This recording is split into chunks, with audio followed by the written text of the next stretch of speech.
தாயின் அன்பு. Praise the Lord. பால் குடிக்கும் தன் மகவை தாய் மறப்பாளோ? கருத்தாங்கினவள் தன் பிள்ளை மீது இரக்கம் காட்டாதிருப்பாளோ? இவர்கள் மறந்திடனும் நான் உன்னை மறக்க மாட்டேன் என்று ஆண்டவர் ஏசாயா 49:15 கூறுவதை பார்க்கின்றோம். அடிக்கடி நான் யோசிப்பதுண்டு, எப்படி ஒரு தாய் தன் பிள்ளையை மறக்க முடியும்? ஏனென்றால் அன்பு என்றாலே நம் கண்களுக்கு முன் தெரிவது தாயினுடைய அன்புதான்.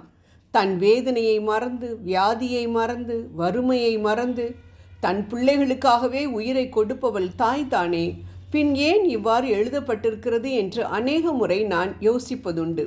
ஆனால் ஒரு முறை இங்கிலாந்து தேசத்திற்கு சென்றிருந்த பொழுது இது எவ்வளவு உண்மை என்பதை பார்க்க தோன்றியது. ஆம், சின்ன சின்ன காரியங்களுக்கு கூட கணவனும் மனைவியும் விவாகரத்து செய்து பிரிந்து வேறு திருமணம் செய்து கொண்டு வாழ்கின்றதை நான் அங்கு பார்க்க நேர்ந்தது. அவர்களுக்கு பிறந்த குழந்தைகளின் நிலைமை மிகவும் பரிதாபமானதாக இருக்கின்றது. சீராட்டி பாராட்டி வளர்க்க வேண்டிய தாயால் சிறு வயதிலேயே புறக்கணிக்கப்பட்டு, தேவைகளை சந்திக்க வேண்டிய தகப்பனால் தள்ளப்பட்டு, நடு வீதியில் நிற்கும் பிள்ளைகளின் துன்பமும் துயரமும் சொல்லி மாளாது. விளைவு தற்காலிக சந்தோஷத்தை கொடுக்கும் மதுவிற்கும் போதை மருந்துகளுக்கும் அடிமைகளாகி தங்களையே கெடுத்து கொண்டு வாழ்வை தொலைக்கின்ற நிலைமையை தான் அங்கு பார்க்க நேர்ந்தது.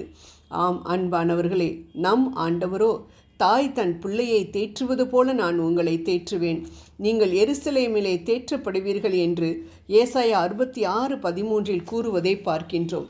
கிறிஸ்துவின் அன்பால் ஈர்க்கப்பட்ட எந்த தாயினாலும் தன் பிள்ளைகளை நேசிக்காமல் இருக்கவே முடியாது, தேற்றாமல் இருக்கவே முடியாது.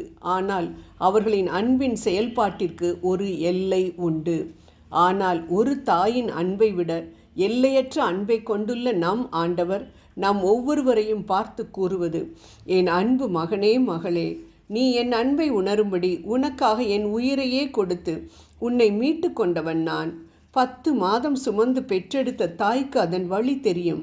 அதனால்தான் தன் பிள்ளை மேல் அளவு கடந்த அன்பு வைத்திருக்கிறாள். தன் பிள்ளை தவறான வழியில் சென்றால் அவளால் தாங்கிக் கொள்ள முடியவில்லை.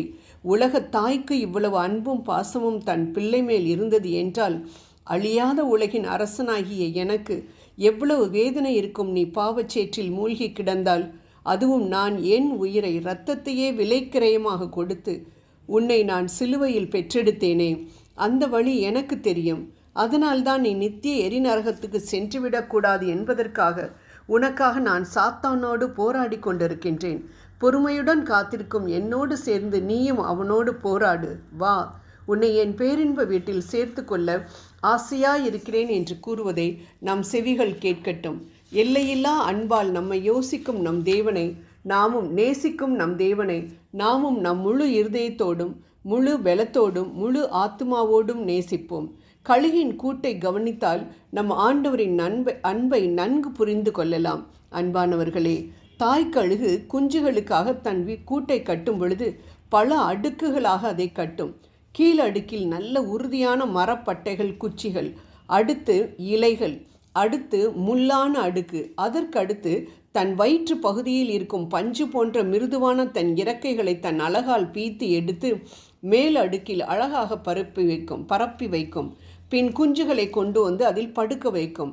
பின் அவற்றிற்கு தேவையான உணவுகளை கொண்டு வந்து ஊட்டி வளர்க்கும். ஆனால் நன்கு வளர்ந்தவுடன் அவை தன்னை போல உலகை ரசிக்க பறந்து வராமல் சொகுசாக கூட்டிலேயே படுத்திருந்தால் பஞ்சை எடுத்துவிடும். அப்பொழுது முள் குத்த ஆரம்பிக்கும். அதன் வழி தாங்காமல் கூட்டை விட்டு வெளியே வந்து பறக்க ஆரம்பிக்கும். அன்பானவர்களே, ஒரு கழுகிற்கே தன் குஞ்சுகளை எப்படி வளர்க்க வேண்டும் என்பது தெரிந்தது என்றால், அவற்றை படைத்த நம் ஆண்டவருக்கு நம்மை எப்படி வளர்க்க வேண்டும் என்பது மிகவும் நன்றாகவே தெரியும். அவர் நமக்கு மிகவும் அருமையான வாழ்வை கொடுத்திருக்கும் பொழுது அவற்றிற்காக நன்றி கூறி அவரது அன்பில் நாம் வளர வேண்டும். இல்லை என்றால் நம்மையும் முள் குத்துவது போல துன்பங்களை, சிறு சிறு சிக்ஷைகளை கொடுத்து வளர உணர்த்துவார். இதை நாம் உணர்ந்து நம்மை சரி செய்து கொண்டால் சந்தோஷத்தையும் சமாதானத்தையும் பெற்றுக்கொள்ளலாம்.